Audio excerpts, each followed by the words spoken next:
Namaskar, Vanakkam, Namaskaram, Sat Sri Akal, Namaskar. Namasté le cinéma. Nous sommes le vendredi 24 janvier 2025 et voici les actualités du grand et du petit écran indien, décryptées en exclusivité par Bolienko. Bonjour Elodie, on est de retour. Salut Asma. Comment vas-tu en ce début d'année 2025? À merveille, beaucoup trop heureuse de te retrouver et de vous retrouver, chères auditrices et auditeurs. Ah, ça m'avait sacrément manqué tout ça. Oh, et moi donc. Après cette période de pause bien méritée, je suis également ravie de marquer avec ce nouvel épisode le lancement de la 4e saison de Namasté le cinéma. On applaudit. Et avec cette nouvelle saison, on bouleverse un peu les habitudes. Je vous rassure, Namasté le cinéma ne change pas de formule. C'est toujours votre rendez-vous hebdomadaire sur toutes les news autour des cinémas indiens. Toutefois, il ne sortira plus le lundi, mais le vendredi. L'objectif, être plus pertinente pour les sorties hebdomadaires afin que l'information vous parvienne le matin même de la sortie. Alors on attend vos retours sur la pertinence de ce parti pris, en espérant qu'il vous convienne.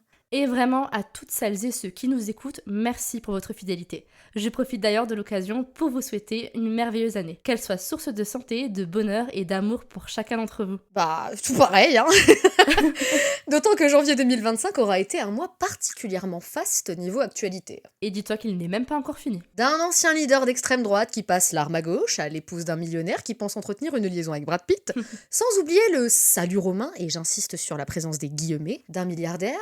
Bref, le monde ne nous aura laissé aucun instant de latence. Et je crois savoir que l'actualité indienne n'est pas en reste. Absolument pas. L'information qui a fait le tour du monde, c'est l'agression dont a été victime l'acteur Saif Ali Khan à son domicile. En effet, cette nouvelle a créé une véritable onde de choc, si bien que plusieurs médias internationaux l'ont couvert. En France, Le Parisien, Le Figaro ou encore BFM TV ont traité ce fait divers dans un de leurs articles. Mais concrètement, Asma, que s'est-il passé? Dans la nuit du 15 au 16 janvier, vers 2h30 du matin, l'acteur Saif Ali Khan dort dans sa résidence dans le quartier huppé de Bandra à Mumbai. Alerté par les cris de sa femme de ménage, il aurait constaté la présence d'un intrus dans sa demeure et, voulant protéger sa famille, serait intervenu.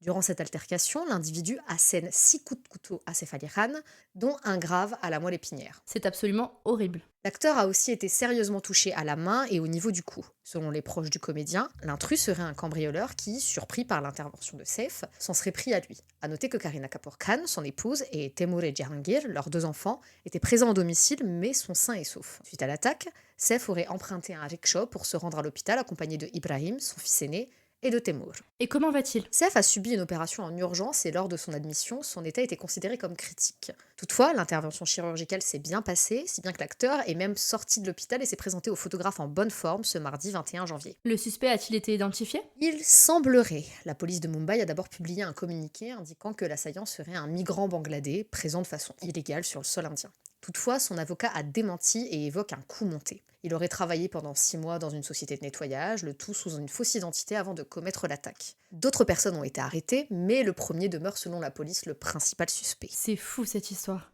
Mais attends, Safe, riche comme il n'a pas son propre chauffeur? C'est de là que les spéculations de certains internautes ont effectivement pris racine. En effet, pourquoi emprunter un rickshaw alors que le comédien possède probablement son véhicule personnel infiniment plus rapide? De plus, Bandra est un quartier particulièrement sélect de Mumbai, où résident de nombreuses vedettes et familles de la haute société indienne. Quid du service de sécurité? Le domicile ne possédait pas de système d'alarme? Comment cet individu est-il parvenu à s'introduire dans le domicile? Exactement, je me demande s'il n'y a pas eu des complices. C'est fort probable. Certaines rumeurs vont plus loin et évoquent une alliance entre les membres du personnel de Saif qui auraient agi de concert pour le cambrioler. D'autres pensent carrément que Saif aurait fomenté son attaque afin de susciter chez les médias un intérêt pour sa personne. Ce serait dingue. Et digne d'un scénario de film. Carrément. En tout cas, l'acteur est désormais hors de danger. Et ça, c'est le principal. Et si on faisait un petit état des lieux des sorties de cette semaine, très chère? Oui, d'autant que maintenant, vous ne louperez plus aucune séance grâce à nous, alors prenez un maximum de notes. Chez Friday Entertainment, découvrez la comédie d'action Telugu Sankrantiki Vastunam, sortie depuis ce mercredi avec la star Venkatesh. L'histoire, un ancien flic se retrouve coincé entre son épouse et son ex-petite amie alors qu'il doit secourir quelqu'un d'important. On a également droit à notre dose de cinéma malayalam avec Dominic and the Lady's Purse, qui compte nul autre que la légende Mammootty à son casting. Le film est en salle depuis jeudi et narre le récit d'un détective investiguant le vol d'un sac à main qui cache une affaire bien plus sombre. Du côté de Night des films, on aura droit dès aujourd'hui à Skyforce, un film d'aviateur avec Akshay Kumar, Nimrat Kaur, Sarah Ali Khan et le nouveau venu Veer Paharia. D'autres films poursuivent leur parcours en salle, notamment Madha Gaja Raja avec Vishal et Varalakshmi Sarathkumar qui entame sa 2e semaine d'exploitation. Un autre métrage tamoul est également projeté pour la 2e semaine consécutive grâce au distributeur Filmi Distribution. Kadalik Neramilay, un drame romantique sympathique avec Nitya Menon et Ravi Mohan. Enfin, Friday Entertainment nous prévient d'avance, le film d'action Deva, avec le BG Shahid Kapoor, sortira bel et bien en France dès le 31 janvier prochain. En SVOD sortait vendredi dernier sur Netflix la série documentaire de Roshans, retraçant l'histoire de la dynastie de Hrithik Roshan en remontant à son grand-père, éminent compositeur pour le cinéma indie dès les années 1940. Aussi, pour les malchanceux qui l'auraient manqué en salle, le film d'action Leo, avec Vijay et Sanjay Dutt, est disponible depuis quelques jours sur Netflix. La critique du film est d'ailleurs disponible sur notre site. Pour finir, sur Z5, découvrez dès aujourd'hui Hisab Barabar, un thriller avec Air Madhavan sur un agent ferroviaire qui fait face à la corruption. Sacré programme, dis donc. Chère Elodie, en ce début d'année 2025, quel projet à venir a attiré ton attention? Ça vient tout juste de sortir et j'étais assez impatiente de découvrir ce que ce film allait donner puisqu'il est inspiré d'un livre et j'adore les adaptations. Bref, parlons ensemble de la bande-annonce de Chhaava. शेर नहीं रहा, लेकिन छावा अभी भी जंगल में घूम रहा है। फाड़ देंगे मुगल सल्तनत की छाती अगर मराठा साम्राज्य के विरुद्ध सोचने की जुर्रत की।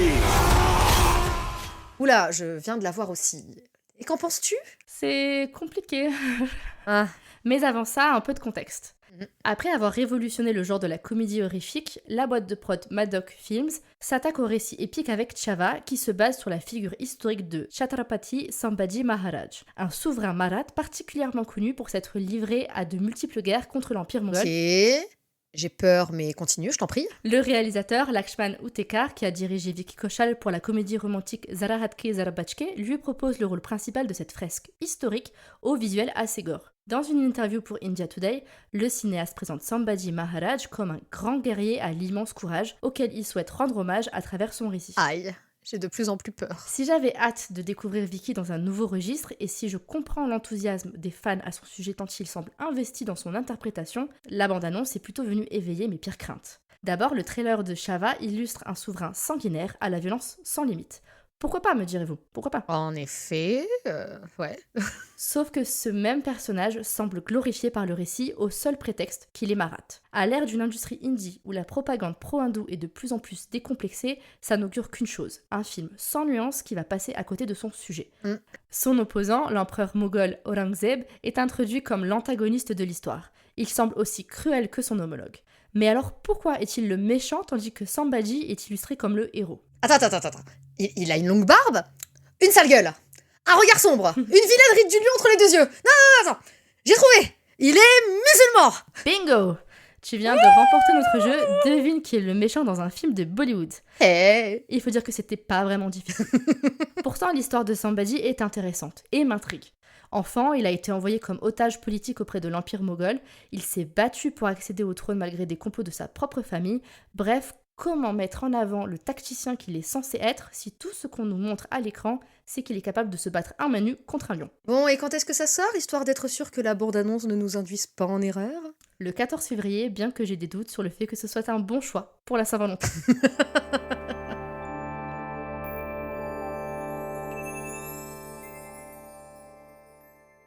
Et c'est tout pour aujourd'hui, merci de nous avoir écoutés. C'est sur la mélodie de Basad Matcha du film Deva que l'on se quitte. L'occasion pour moi de vous rappeler à quel point, en plus d'être d'une beauté renversante, Shahid Kapoor est un merveilleux danseur. Deva sortira d'ailleurs en France le 31 janvier grâce à Friday Entertainment. Et suis-moi ce filet de bave, Asma. Pardon.